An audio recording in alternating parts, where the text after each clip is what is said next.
Hallå, här är den. Sonos Era 300. Den är bra men också otroligt dyr. Så frågan är vem om någon som borde köpa den. Jag har tagit hjälp av YouTube-stjärnan Peter Esse för att ta reda på just det. Vi har lyssnat, jämfört med Apple HomePod och hittat ett svar. Häng med! Har du också otur i spel?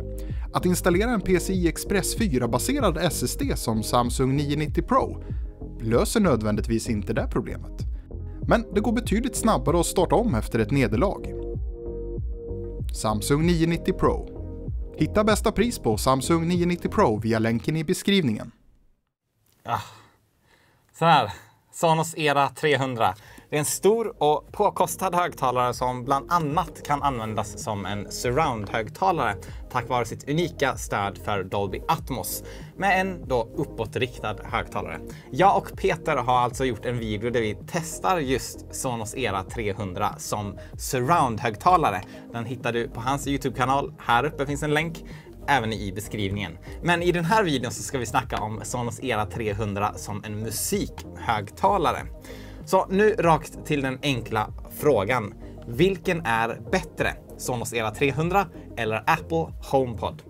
Peter hade ett ganska enkelt svar på den frågan när jag besökte honom och vi testlyssnade. Jag trodde det var Era 300. Men det var ju HomePod. Du tyckte att den var bättre ljudmässigt också? Jag fick ett inre harmonisk lugn när jag lyssnade på HomePodden. På ett sätt som jag tidigare fick med Era 300 jämfört med någonting annat. Sen kom du och introducerade Apple-produkt i hemmet. Och så blev den lite bättre. Alltså vilken gränsskillnad det var. Ja, det är 50% dyrare. Det är ju inte 50% bättre, eller hur? Nej, uppenbarligen inte med tanke på att det var några procent sämre då. Men... Men alltså även om de hade liksom varit, om jag hade sagt att jag tyckte att Era 300 hade varit lite bättre, så är det fortfarande, spelar egentligen ingen roll där. För priset är så stor skillnad.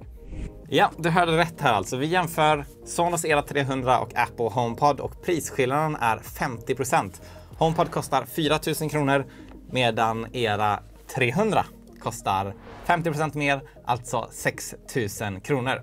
Trots det så föredrog vi alltså Apple HomePod mot Sonos Era 300. Men när vi testade med stereopar så förändrades dock detta.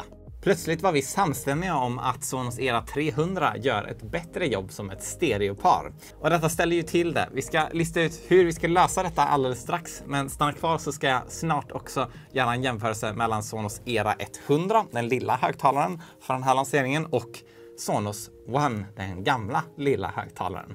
Men nu då tillbaka till Peter och jag som snackar om stereopar av HomePod och Era 300.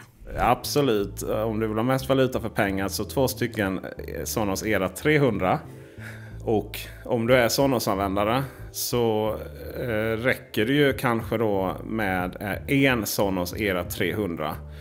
Medans om du är Apple-användare så blir det helt plötsligt så billigt med att ha 2 HomePod jämförelsevis.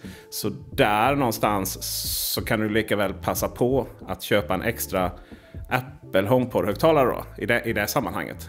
Sådär.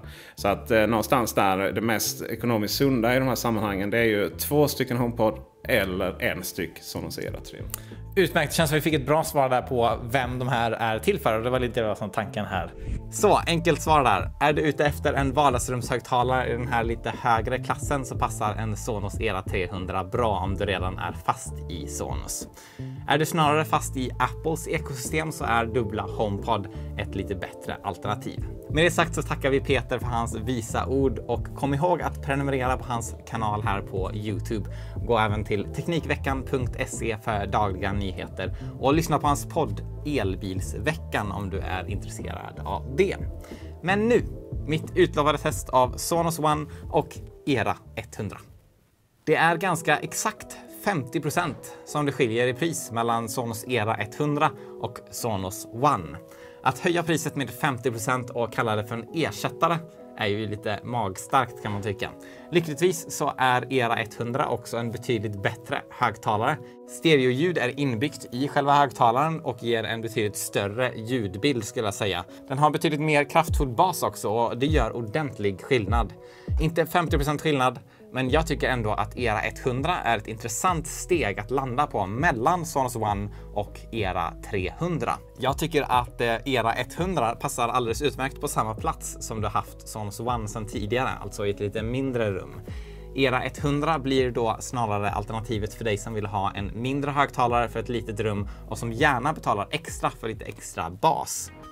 Och där rundar vi av för den här videon. Kom ihåg att kika på Peters video om Era 300 som surround-högtalare. Länk finns här nedanför i beskrivningen. Och om du gillar denna videon så missa inte att trycka på gilla-knappen här nedanför och prenumerera här också. Så ses vi snart igen. Ha det riktigt fint tills dess. Hej då!